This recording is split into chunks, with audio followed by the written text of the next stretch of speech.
Hi guys, good evening. So today we are going to be reacting to a video that was created by none other than Liza Soberano. She has been a hot topic in Philippine media and television. So today, let's jump into the video as we are going to react to it. Hey, it's been a while. I know I've been distant, but please know it wasn't my intention to make you feel abandoned. I was going through some changes, and everything was coming at me so fast. I didn't have the time to fully process what was going on, and slowly found myself getting lost in the motions. But I'm ready now. So to fill you in on what's been happening, let's rewind a bit. 2022. Coming out of the pandemic, I was feeling very lost and introspective. I had just ended my contract with Star Magic and Tito Oji. At this point, I had been working for over a decade, with no real break since I was a kid. The pandemic was the first time in my life where I was allowed to stop and be still. This forced me to think. I didn't have a childhood, nor did I have the chance to grow and become an adult on my own terms. I had always been told what to do, what to wear, what to say, and what not to say. I know this was for my own good. It was to protect me and my career, but it was a career I had no say in. A career that, in many ways, wasn't mine. I didn't even choose the name Liza. It was chosen for me. Liza Soberano.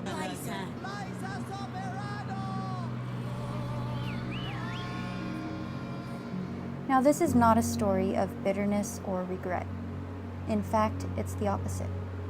It's a story about growth and gratitude. At 24 years old, I was finally given the choice to decide my own path. At the end of a pandemic where everything felt strange and new. It was at this crossroad in my life that the randomest thing happened. James Reed reached out to me, wondering what I was up to and seeing if I wanted to collaborate. I knew of his music label and admired the mission and vision behind it. Curiosity got the better of me, and I decided I wanted to see what this could look like for me. I met with his team, a group of young people who were all passionate and working hard on different projects and their own individual dreams. I loved their energy, I loved their freedom, and I loved how ferociously ambitious they all were. I found myself working at their office almost every weekday from 9 to 5. It was the closest thing I had to experiencing a corporate job. We first started working on my small Guys, I'm not business, gonna Hope say Wellness, much. together with my best friend I'm Althea. gonna We started learning how to build say about business my models, reaction about study this whole financials, video and understand at the branding. end of this. I love the way they respected my vlog. vision and intelligence, as I did theirs. They were supportive of me and worked hard on my small projects without asking for anything in return. We eventually ended up closing the spa after much deliberation. It was something I loved and was truly passionate about, but just wasn't where my energy needed to be at the moment. Somewhere in between, I took a break and went to Palawan with family and friends. The scenes were breathtaking, and Palawan became my favorite island in the whole world, with some of the most beautiful corals and sea life. El Nido definitely left its mark on me, literally. I got into a motorcycle accident and was left with some pretty gnarly scars. It took me a whole month to recover. Soon after, I started working on myself. I got back to working out with a trainer, did lots of yoga, and made meditating and journaling a habit. A few months zoomed by, and the team became my family.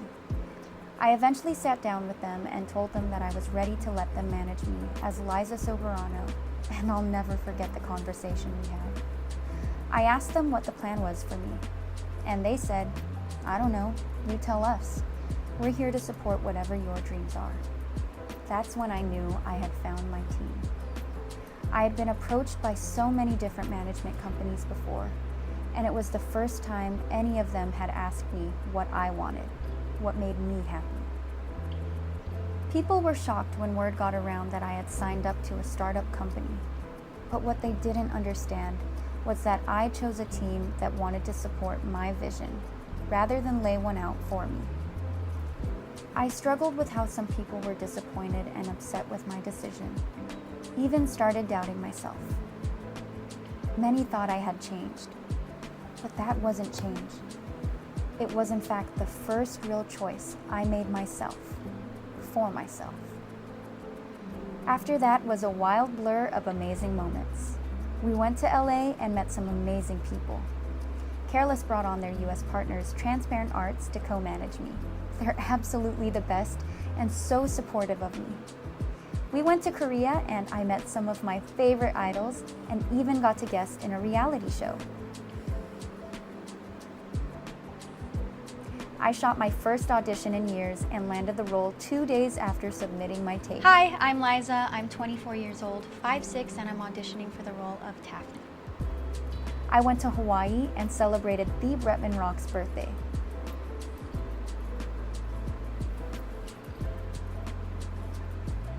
Went to New Orleans for 2 months to film Lisa Frankenstein, where I had the most incredible experience ever.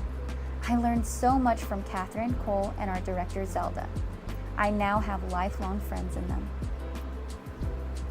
We ended the year in LA with the Careless crew, experiencing more, growing, and learning, taking classes, pushing my craft, and soaking in the city.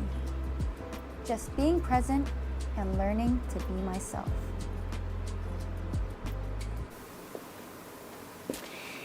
Hey guys, wow. What a year it has been. Looking back on everything that I've done, all the changes in my life, and everything that I have achieved in a span of less than a year since transitioning into a new management and a new career direction, I have grown so much. And I wanted to take the time and sit down and talk with you guys and kind of fill you in on everything that has been going on, because I know that I'm not the best at social media, and I've always been very hesitant to talk about anything. I've always been scared to talk about very personal things, and after the pandemic even became scared of talking about my career and explaining myself. So I want to go into talking a little bit more about the pose soon. Those photos actually came from a self-produced fun photo shoot that I did with the one and only Shira Luna, and this is one of my favorite photos, one of my favorite layouts out of 8 layouts that we did. As we were shooting, we kind of got inspired by one of my favorite up-and-coming directors slash authors, Sarah Baba. We just played around with the concept of being jealous of flowers. And so to kind of dive deeper into the meaning behind my poem, it was me expressing my hopes and dreams and frustrations.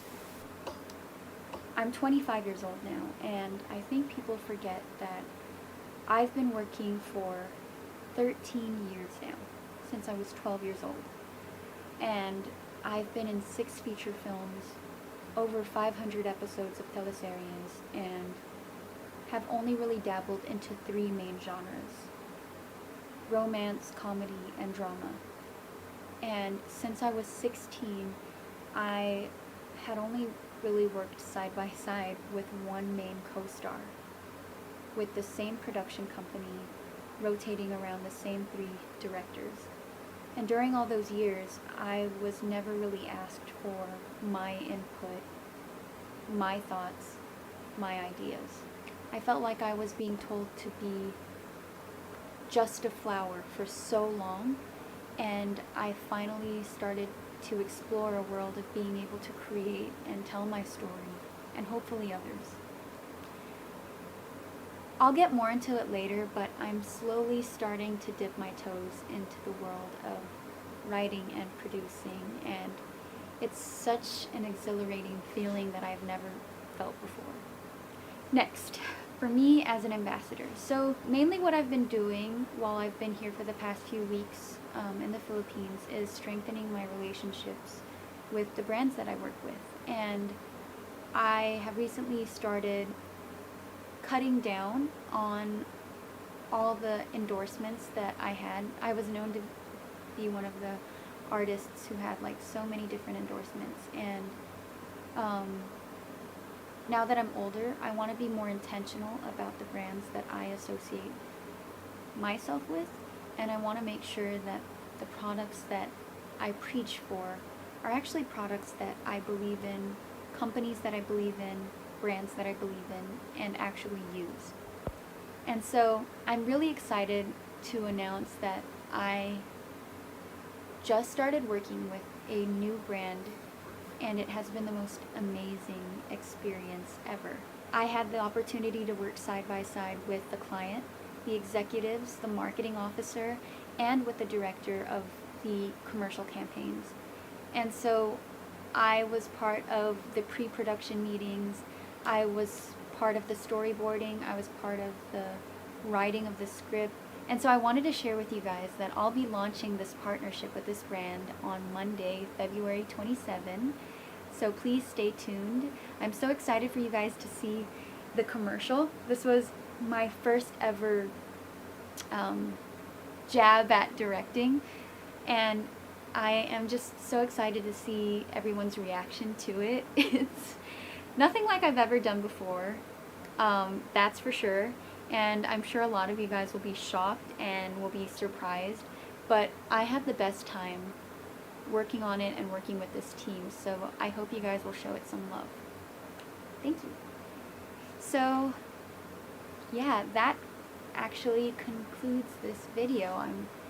I'm so grateful for all of you guys for sticking around to the very end to hear my explanations, and I hope that I was able to give some clarity to all of you. And I also just wanted to take the time to say that I'm truly so grateful for everything that I have, everything that I've experienced in life, professionally and personally, and everything else that came with it.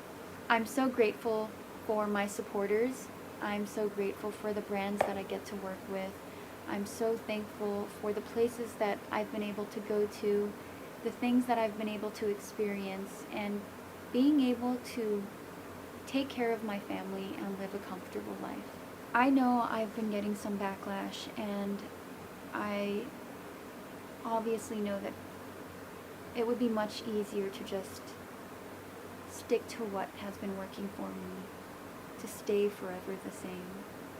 And I know and I understand that it's unfair to all the Liza Soberano fans, all the Liz Ken fans. But I hope you understand that by doing so, by giving in to the pressure of doing what everybody else wants for me, I am being unfair to myself, Hope Soberano. I've sacrificed my childhood, I've sacrificed my freedom, and I've sacrificed my happiness to present Liza Soberano to the world. And I think that I've earned the right to finally be me, to finally be able to do things for me as Hope Soberano. I've embarked on a fresh new chapter, and I'm finally taking control of my life, pursuing dreams that I've always had to hold off on. And it's exciting, it's terrifying, it's anxiety-filled and confusing. But what I know for sure is that for the first time, I'm finally living my life for me. Thank you for watching. Till next time.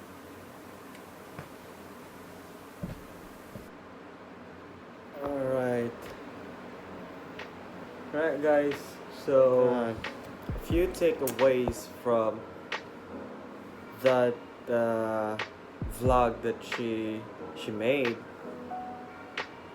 Well, the rhetoric or the way it's been narrated, it's like, ano siya, tawag nito. It's like this was the life that she's had, and she's had an amazing moment, but at the same time, she came into realization that she didn't live a life true to herself because of the job that has required for her to do. So it's like she was saying that she's been in a different shoe since the beginning of time,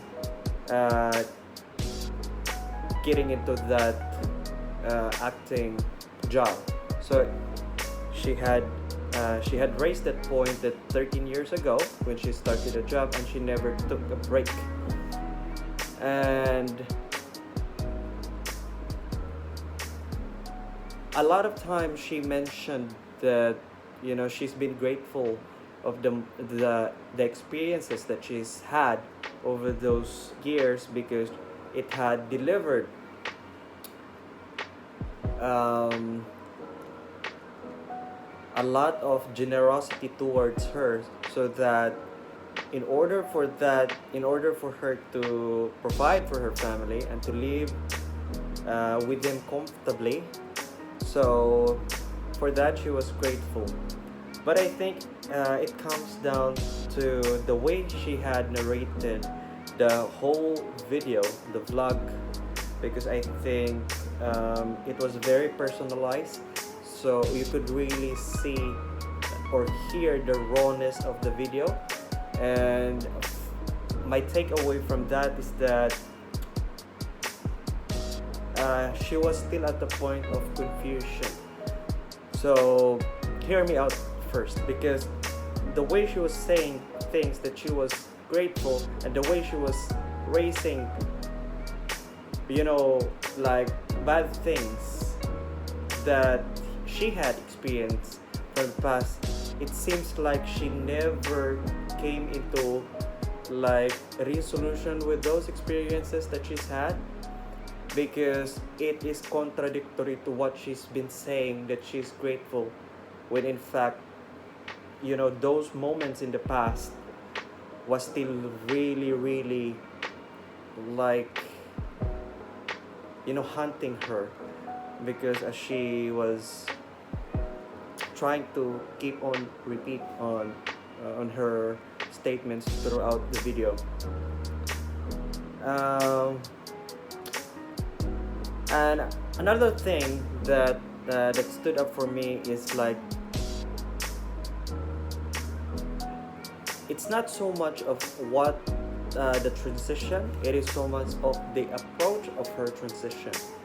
I think if she had a good publicist, you know, when we do a job, there are people that are better than us. You know, if you're into creative work, if you're an actor, if you're a singer, if you're a dancer, I think being a publicist is something that is beyond your expertise, and you may need someone who could help you with that.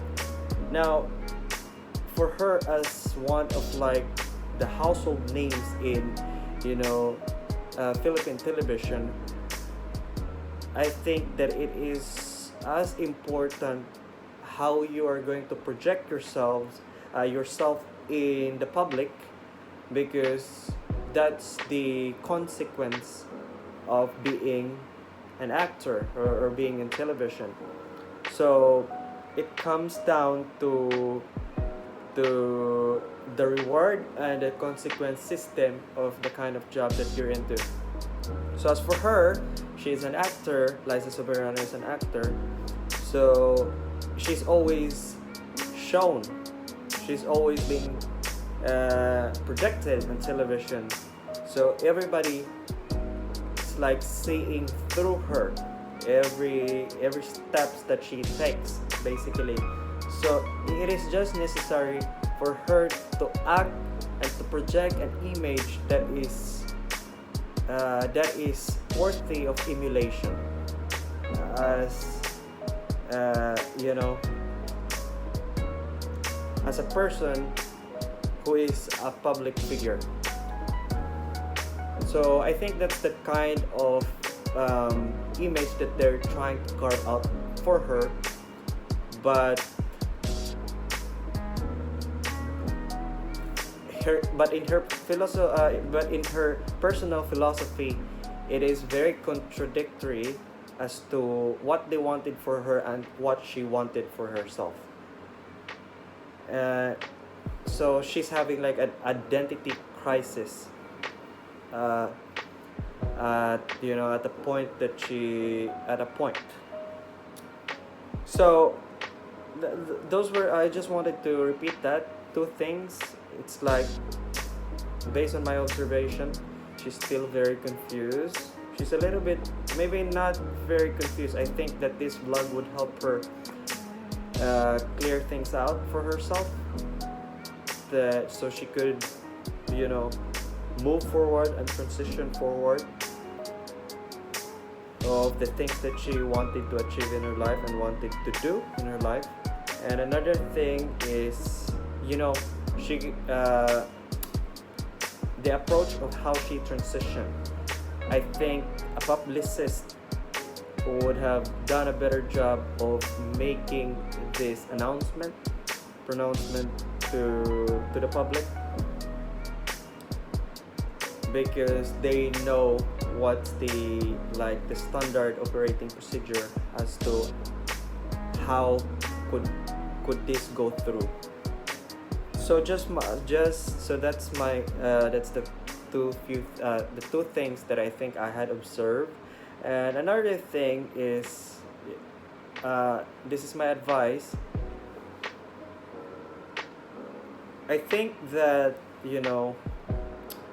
finding yourself is a must, and I think being true, authentic to yourself is something that everybody should work themselves for, because when you're true to yourself, you can unleash your potential and you can do things that could benefit others. Because if you're always wearing a mask, underneath that mask, it's not something that people would want to see. So I think the beauty of what she's been doing is unraveling herself to becoming the person that she is right now, something to be proud for. However, the approach that the steps that she had taken towards transitioning is something that she had to ask for, for experienced people, so that the backlash, these things can be mitigated in a way the news is released and how people receive it. But to top it all off, I wish her the best of health, luck, and career, and I hope she gets to here she wanted to be a self-actualized person. So that's my take, guys, and that's all. Good night.